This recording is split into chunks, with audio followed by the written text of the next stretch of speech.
Hello and welcome everybody. This is Abdullah, co-founder of Silverline Community and your host to the Mean Who podcast, the show that sheds light on the makers, movers, shakers and shapers of the creative and cultural industries.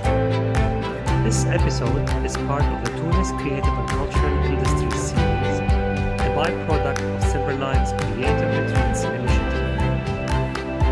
In this episode, we're thrilled to feature two remarkable guests, Mounir Hentati and Zied Mehdi, who will share their unique relationship with music. Mounir Hentati is a distinguished music historian, curator, and the leader of the Center for Arab and Mediterranean Music. He's dedicated his career to preserving and promoting regional musical heritage, bridging tradition and innovation, and heightened global recognition of this art form. And we're also joined by Zied Mehdi, a Tunisian oud player and composer, who's a master of mālūf music, popular songs, Arabic, and Turkish classical music. Zied's unique compositions blend traditional North African music with contemporary nuances, showcasing his commitment to expanding the horizons of music. Join us in this episode as Mounir and Zied share their stories, experiences, and insights, revealing the transformational nature of music and its impact on Tunis' creative and cultural industries. Stay tuned for a compelling conversation about the power of music, commitment, and passion. We're here today with Mounir Hentati. And I have to say, Mounir, that even though I did meet you and I've been introduced to the great work that you do, your online presence is very secretive for some reason.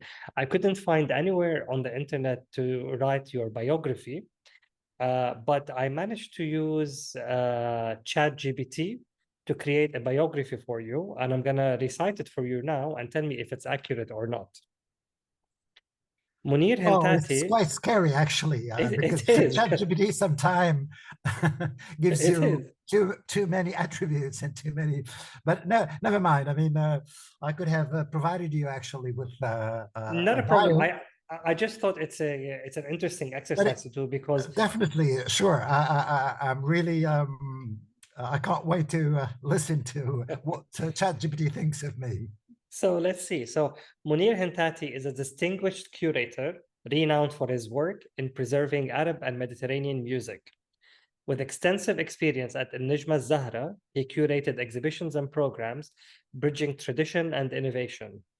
Now leading the Center for Arab and Mediterranean Music, Mounir continues his mission to preserve, research, and promote regional musical heritage. His expertise and collaborations have heightened global recognition of this art form. Mounir's passion, vision, and dedication have made him a respected figure in the field, ensuring the rich cultural tapestry of Arab and Mediterranean music thrives for generations to come. What do you think? Well, I think that it's too much, and it's rather vague. I would say it's not true that I am currently the director of the Center for Arab Music, because, in fact, I quitted the center after I retired in 2015. Although I have continued to collaborate with this institution ever since. I would like maybe to point out that I joined the center in 1992. That's the year of its inauguration. And I was actually part of the team that launched this new project. And then I've been working with the center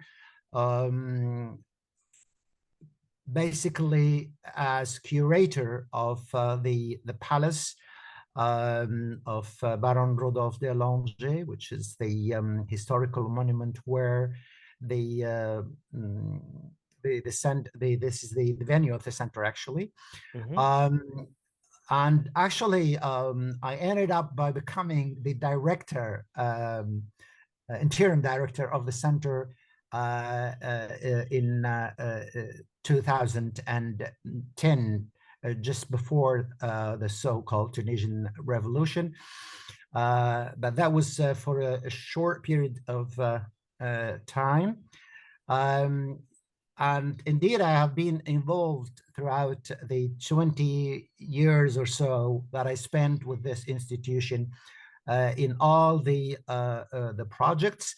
My work was not really dedicated only to the conservation of the palace as a historical, an outstanding historical monument, but also at the same time, I was involved in all the work that was done to start this big project of preserving and documenting Tunisian traditional music, but also Arab and Mediterranean, because Tunisia is also Arab and Mediterranean.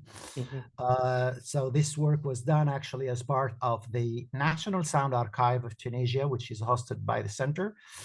And I've been involved in this respect in all the field campaign for collecting the traditional music of Tunisia. I've been also involved all the research work and documentation around Tunisian music. I was also involved in all the musical activity that the center used to organize throughout the period I spent there. I was also, I've been representing the center in many international events regarding the activity of the center, and particularly collaboration with WIPO, the international, the World Intellectual Property Organization, and many other institutions which are working on preserving music and traditional music throughout the world. I'm naming UNESCO, I'm naming many sound archives, very outstanding sound archives around the world, like the one in Berlin or the one in Vienna. What else? It's an unlimited activity.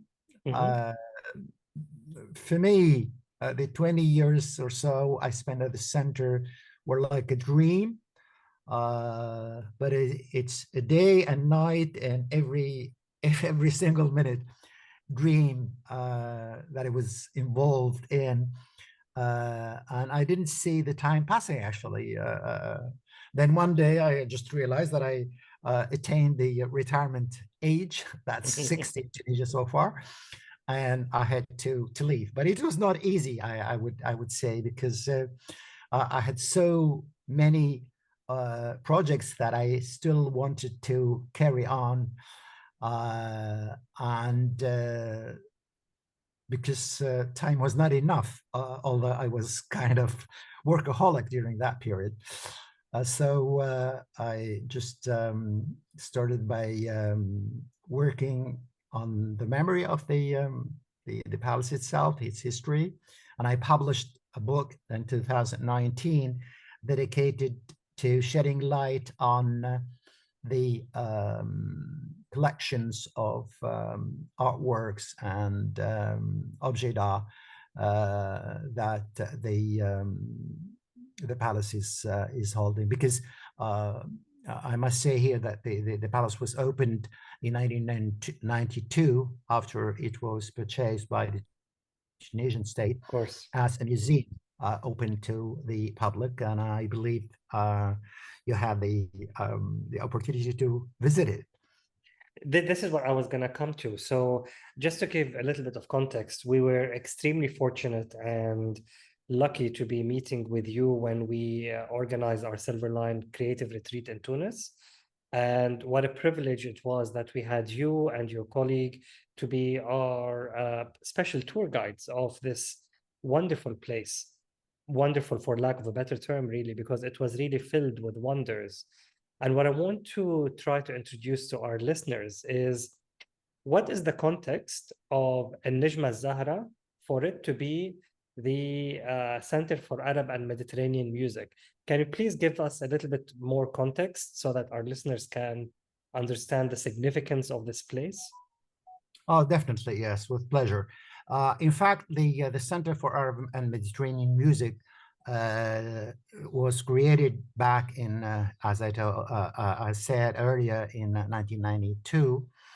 And the idea actually was launched in 3 years earlier for a very simple reason. We could not actually have found a better place to create an institution dedicated to music in Tunisia and in the region than the residence and the palace of Baron Rodolphe François d'Erlanger.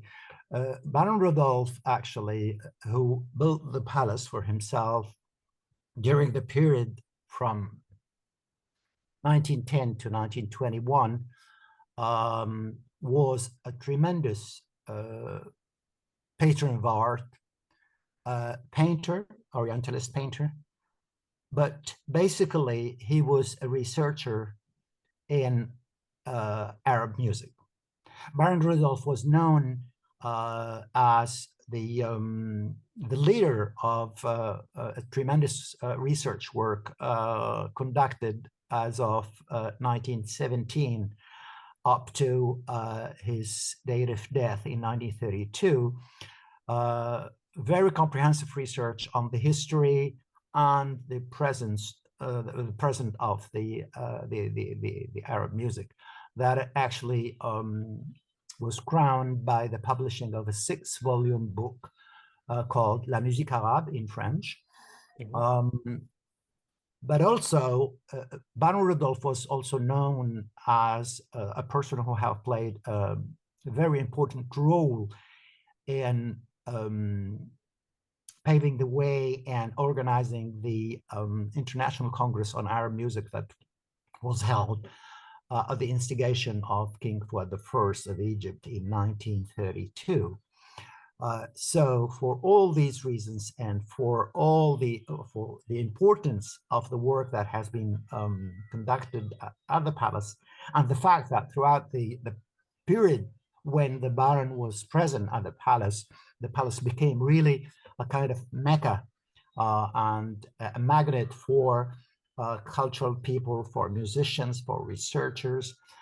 The Tunisian state decided in 1989 to acquire the palace and the complex. I mean, all the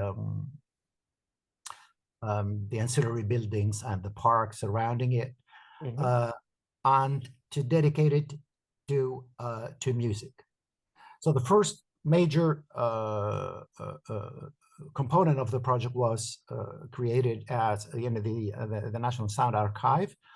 And then we have all these departments dedicated to research, documentation, field collecting, work on traditional Tunisian instruments, revival and making of these instruments,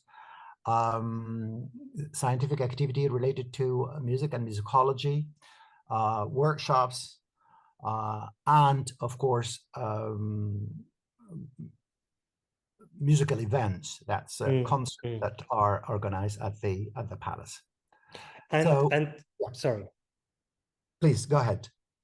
I just wanted to remind our listeners, because you told us something that was very mind-blowing when we went to the center, is that from the day you've started the preservation work to this day, how much of the archiving has been done? Well, if my memory is still good at my age, we should have something like 36,000 hours of recording. The idea was actually to embark on a tremendous project of collecting all published records and different types actually of media of Tunisian music to start with. That's kind of concentric circles actually. We emphasize, I mean, we put the emphasis on Tunisian music to start with, but then with Arab music and music of the Mediterranean region. So we started buying all types of records from private collectors. We started also by trying to bring back, even from international similar organizations, copies of recordings of Tunisian and Arab music.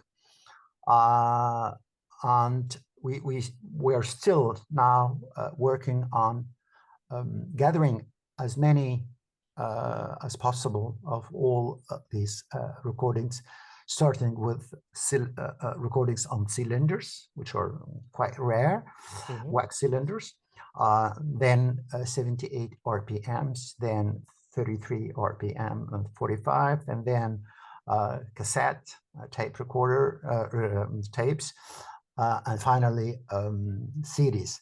So it's a collection that is actually available for research purposes.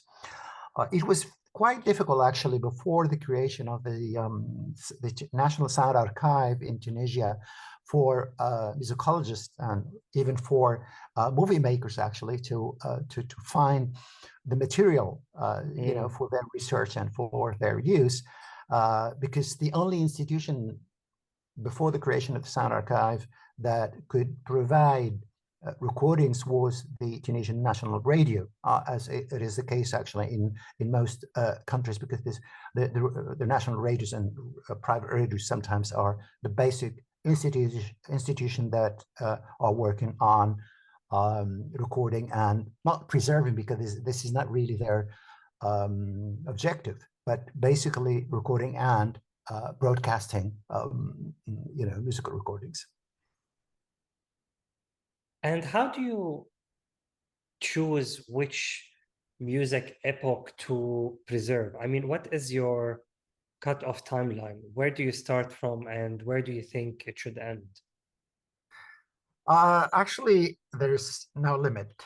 The idea is actually to be as comprehensive as possible, to start you know, preserving from the first recording ever that could be found.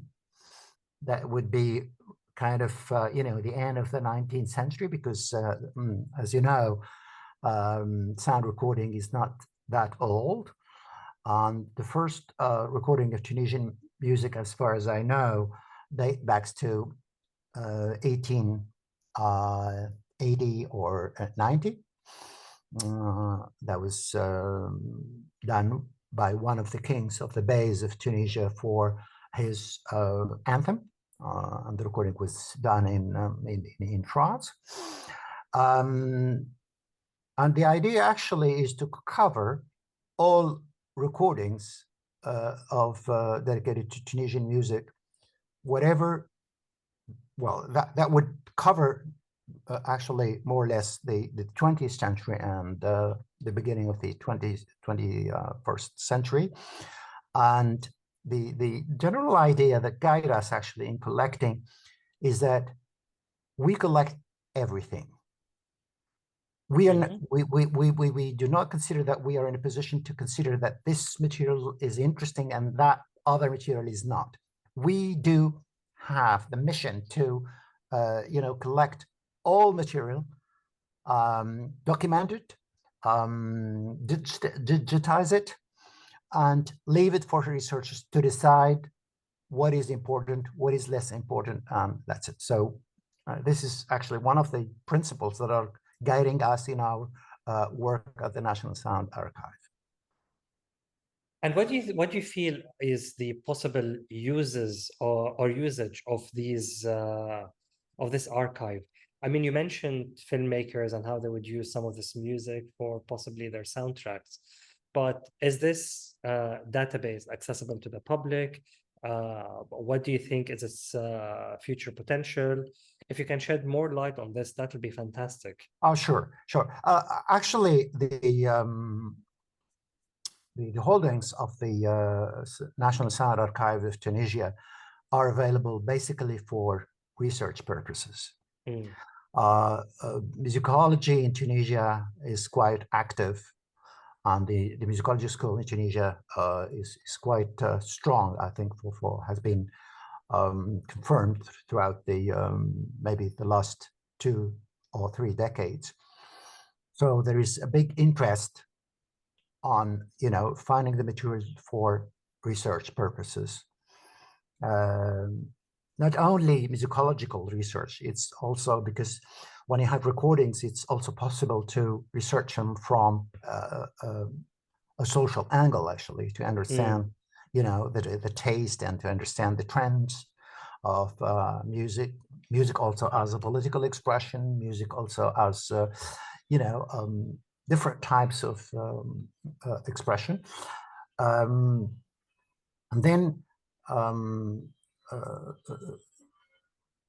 so basically for research, and we have had actually so many researchers coming now to the Sound Archive, not only from Tunisia, but also from different parts of the world, like the States, like Europe, like, the Middle East, people calling us to have access to the recordings.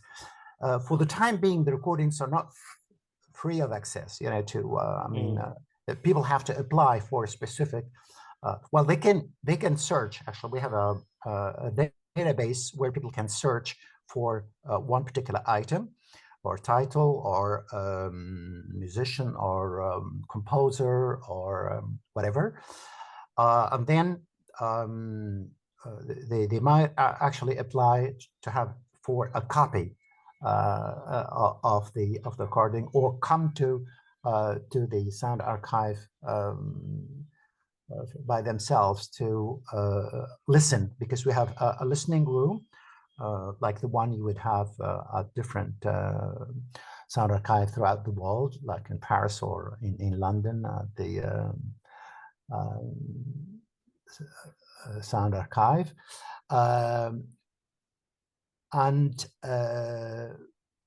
Yeah, but basically that's but we have been trying during the last 2 years to give the general public a possibility of listening, just for the pleasure of listening or rediscovering, parts and periods of Tunisian music. And we are now about to launch a new platform that is dedicated to Tunisian music and called Musica, which will allow the general public to listen online to a selection of the most maybe representative singers, composers, and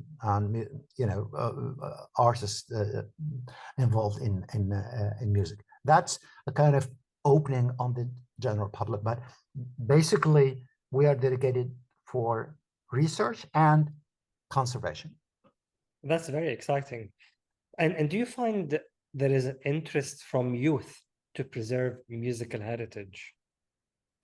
Definitely, absolutely. Now, the trend now is that so many young musicians, I can name my own son, actually, are rediscovering and working on this wonderful heritage. Even electronic musician. That's the case with my son again. Yesterday, or a couple of days ago, I was actually in contact with a Tunisian artist, hip hop artist, who is based in the US and California. No, sorry, in Los Angeles. And he was asking me, as privately, to help him research a specific aspect of Tunisian traditional music. That's the instrument, and particularly instruments which are in danger of disappearing. And I asked him, "Why are you interested?" He said, "Although I am working on modern music and on trendy music, youth music, like hip hop, like electronic music in general, I think that I'm gaining an interest in our past, in our heritage, and I would like to rediscover and bring light for on these traditions, on this music. So yes, more and more young musicians are getting interested in Tunisian traditional music, because they are discovering that the only way actually to a global status, actually, if you want to succeed internationally, you need to have something specific. You need to bring, to the musical scene, as a composer, as an arranger, whatever, your own heritage, your own patrimony. Absolutely. That would be the only way for you to succeed, because you are bringing something new, something that is unknown. Okay, and I can tell you that concerts, performed by young musicians and dealing with this heritage and material, are very successful among young audiences. Absolutely. You're not a musician, though, are you, Mounir? I'm not. I'm not. I mean, I don't play any instrument, or but I'm really fond of music, and passionate about music, as a listener, as kind of researcher. For me, music, it's not just the pleasure of listening, but also of understanding what's behind music itself, behind the lyrics, behind the different types and genres of music. And I have this tremendous opportunity, actually, throughout my work at the center, to be with the most important researchers from musicological researchers from Tunisia, from the Arab world, and from different parts of the world, actually, from Turkey, from Iran, so I learned a lot, and I kind of become kind of expert, because I'm interested and I'm passionate, and I keep reading, and I keep helping people in their research, and that's brings a lot to me, because I can't really imagine my life without this interest in music, and listening to music, and understanding the making of music, and yes. So hypothetically speaking, with all of the exposure you've had for music throughout the years, which instrument would you like to play, and what piece of music would you have liked to compose? Well, that's a good question, actually. I have always been actually interested in percussion instruments and rhythm, because I think this is even though I love different types of melodic instrument in the traditional instrumentarium, but I've always wanted and dreamed of having time one day to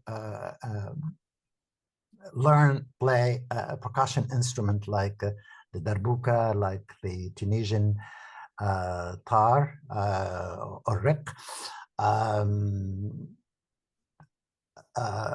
Well, composing, I mean, I might have composed small pieces for my own pleasure, just because when you listen a lot to music, you end up actually by having some tunes in your mind, and you are humming them. And sometimes I've had, I think, the opportunity to, compose music for bits and pieces of my own lyrics, or my own, but this is just private. It's not for public use or listening. Yeah. And last but not least, what is your favorite music epoch, and why?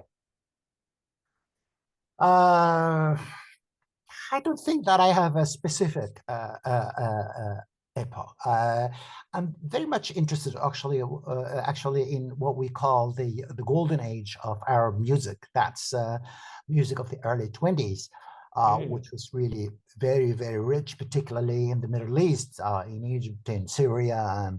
And I've been exposed, actually, thanks to my work at the center, to all these amazing recordings of the 20s, of the 30s, and the 40s, even before, of these absolute tremendous composers, musicians, and singers throughout the Arab world, including, of course, Tunisia, but basically is in the Near East, Iraq, Egypt, Bilad al-Sham. I was also interested in old recordings of the Gulf areas, actually, Oman, like.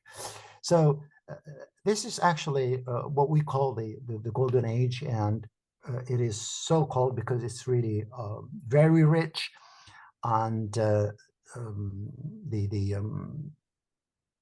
quality of the music, even though, I mean, of course, music taste and trends do change. I mean, I'm listening to this type of music as a passion person, as a kind of researcher, but also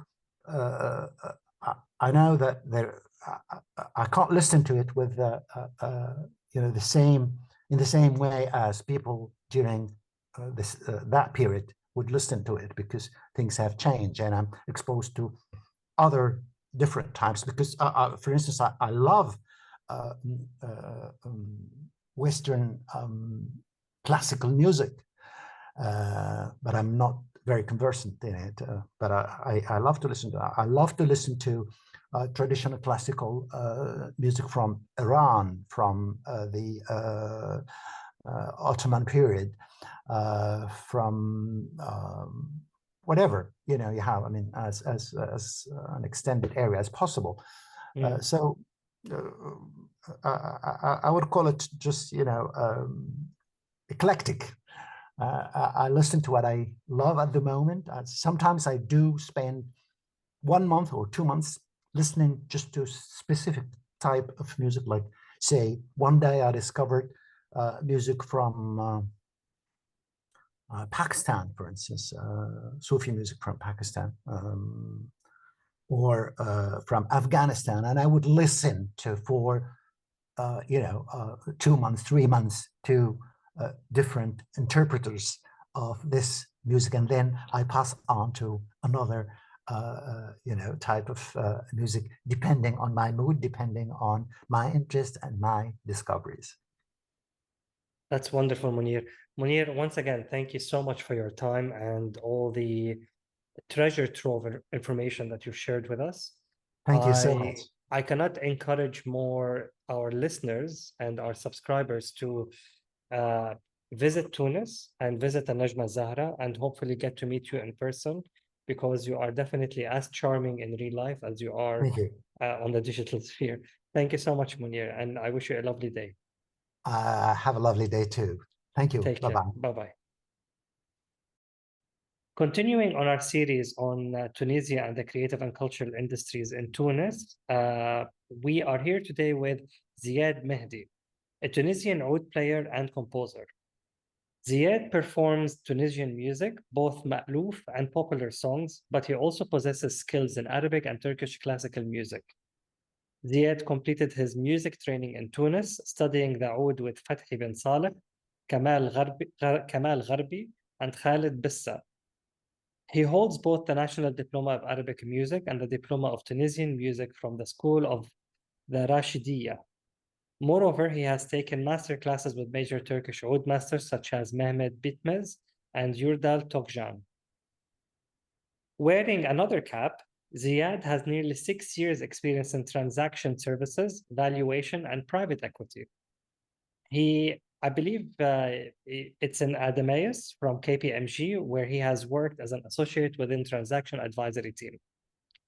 So very interesting backgrounds, very different backgrounds, both on the professional and the personal side.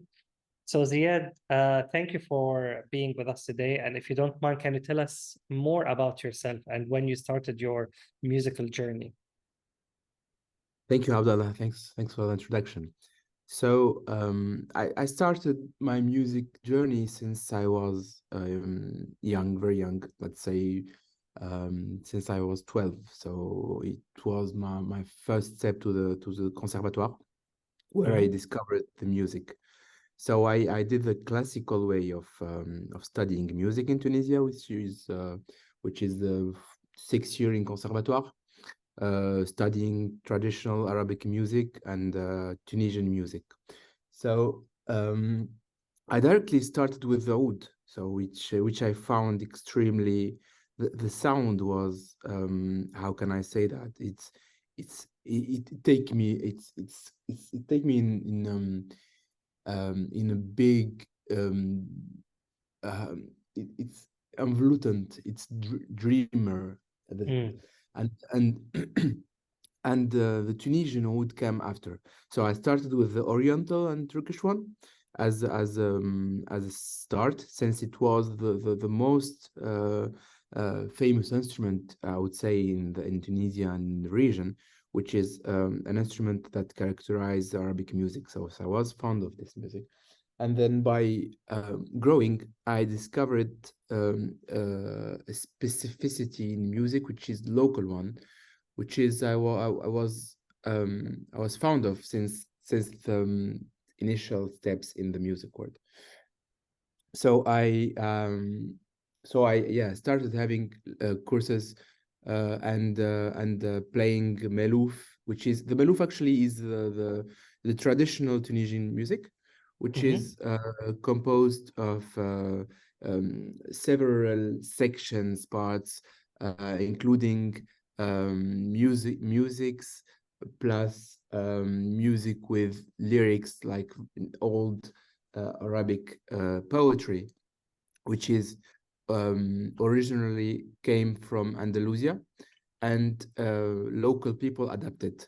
So we will find what we today we call actually Andalusian music, but in each country in North Africa we'll find specific one. So in Tunis and West Algeria and East Algeria, sorry, it would be the mālūf. In East Algeria, they would have something called Gharnati أو صنعة. In Morocco, you will have Al-Ala أو الموسيقى الأندلسية, which is Andalusian music also. So it's actually the same kind of, let's say, the same cradle.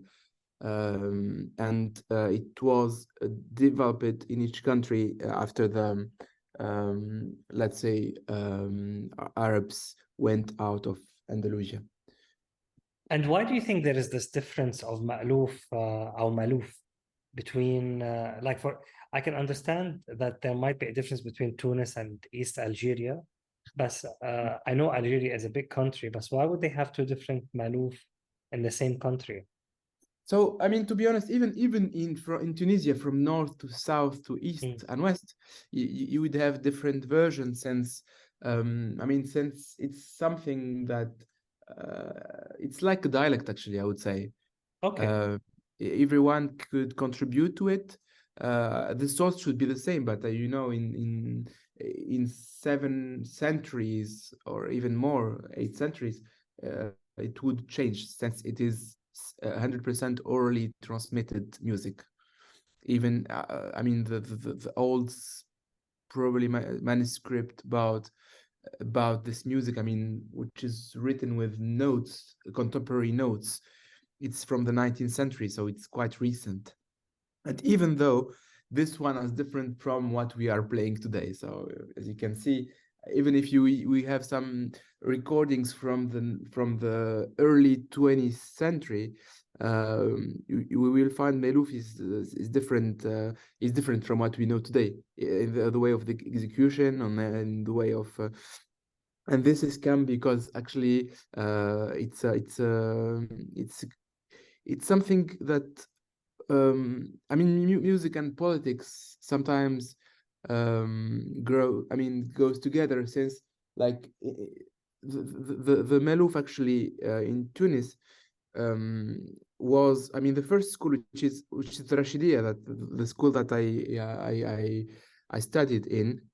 So it was created in 1934 after the Cairo International Congress of which was in 1932. This Congress actually was held to initiate all the Arab countries and to tell them that every country has everyone have specific music and traditional heritage that should preserve it, and every delegation come from a country, they have a kind of mission to install and build up a school or something that it will continue to share this with with next generation. So the ones come from Tunisia, when they come back, they make the Rashidiyya in 1934. So the first thing was education and sharing of this music, which is quite elitist. So since then, it was kind of, even the performances and so on, it should be wide. So you will find orchestra with 100 person playing it. Although I mean, but before it was like only 4. So it was kind of educational stuff, you know what I mean? So that's how it changed actually. And then every chief of orchestra is different, so it started to change by time. And but yeah, but we some people try to preserve it, so yeah. Okay, so there is this thin line between the preservation of such musical style and creating a contemporary interpretation of it. And exactly. Which side do you lean more towards? I mean, I'm so traditionalist in my way of doing things. But I believe that I truly believe that music is something that is live actually, that is definitely growing, and if it's an evolutive thing that goes with the human being, since we're completely different from the one who existing before us earlier days. And since our inspiration, our way of doing things grows, so it's definitely be different, I would say, even if we try to do it as it was like 100 years ago or 200 years ago, it would be different because the instruments are not the same. Yeah, we are not living in the same world, so it would be completely, I mean, the atmosphere is not the same. I mean, like typically in earlier days, when musician want to, I mean, this new musician want to learn from his master, he should live with him. So he stayed with him all time. He's like a servant, so he would learn everything from him until the day he died. The apprentice will become the master. So it's changing today. We don't find, yeah, I mean, exceptionally for the mālūf, because it's 100%. If you want to keep it as authentic as possible, it should be something transmitted by oral, not something written. Because even if you write music, you not execute it, and you write and play it, you're not execute as it is actually, because you can't write everything in music, you know. There are some specificities, ornamentations, and so on that are that are transmitted orally, and you need to see your master playing it, that so it will go from next generation each time, you know. So do you consider yeah, do you consider yourself a master, or do you have a master? I definitely have a master. I mean, if you, I mean, I think no one will consider himself as a master or to pretend to be. But you are encouraging younger generations to partake in this musical tradition, correct? Definitely, actually, when I started playing, with this I want to take you, to lead you to the all of um the naissance of what I'm doing. So actually, it's actually the whole journey from the 1932 of the Cairo Congress and the Rashidiyya and the mālūf preservation and so on. And now actually, when I started playing the traditional Tunisian oud, which is four double string, a completely different instrument from the oud that known in Middle East and Turkey.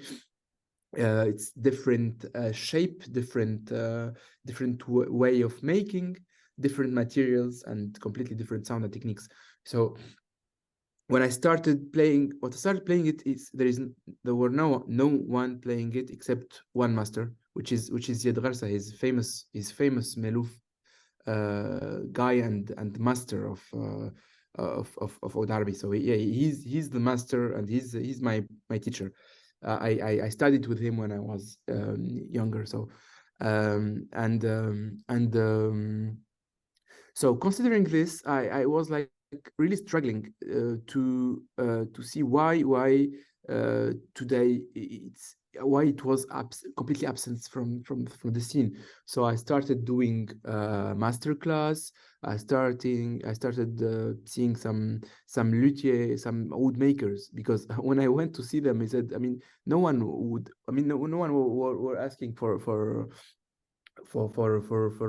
Tunisian oud, even for a make. I mean, it was only one maker, and yeah, now we have quite a few more. And since the demand is quite higher, I started making video on internet.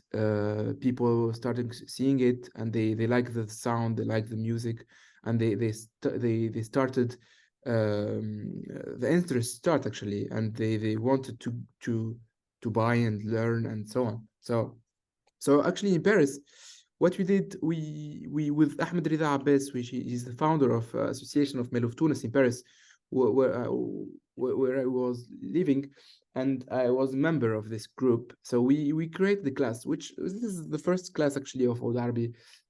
We would have like, the Oud Arabi actually is the term that we use for traditional Tunisian oud. So I would sometimes say Oud Arabi.